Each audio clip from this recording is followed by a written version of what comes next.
தமிழக வெற்றிக் கழகம் நடத்தும் கூட்டம் கட்டுக்கோப்புடன் இல்லை என்றும், சிரஞ்சீவி, சிவாஜி உள்ளிட்டோருக்கு கூடாத கூட்டமா விஜய்க்கு கூடியுள்ளது என்றும் அதிமுகவின் முன்னாள் அமைச்சர் செல்லூர் ராஜு விமர்சித்திருக்கிறார். மதுரையில் அவர் பேசியதை பேச்சு பேட்டி கருத்து பகுதியில் பார்க்கலாம்.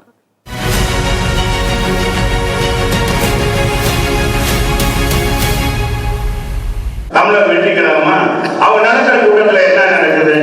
காந்தாரி வெள்ளம் கூட அதனுடைய ரசிகர் தான் வராங்க.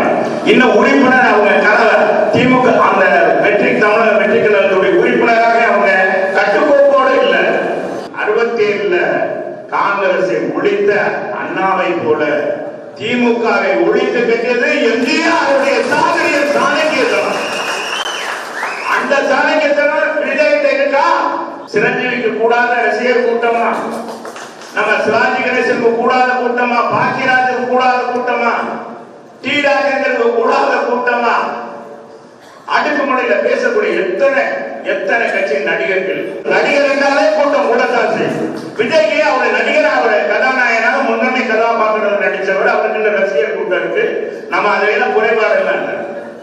அதை பக்குவப்படுத்தி அதை கொண்டு போகணும். அந்த ரசிகர்களை பக்குவப்படுத்தி இன்னைக்கு சிவாஜி கணேசன் நம்பி வந்தவங்கன்னா கடைசியில எங்க போனாங்க? அட்ரஸ் எல்லாம் போயிடும். இன்னைக்கு எடப்பாடி 2 கோடி மேற்பட்ட தொண்டர்களை கொண்ட இயக்கமாக மாற்றியிருக்கிறார்.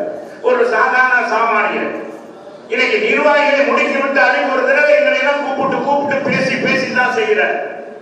ஆக அவர் எடுக்கிற நடவடிக்கைகள் இன்றைக்கு கழகத்திற்கு ஒரு ஆரோக்கியமானதாக முன்னெடுத்து செல்லக்கூடியதாக இருக்கிறது. எனவே எதையும் ஆராய்ந்து பார்த்துதான் அவர் செய்வார். இந்த கட்சிக்கு பாதிப்பு ஏற்படுற மாதிரி செய்ய மாட்டார் என்பதை நீ உறுதியாக நம்பணும்.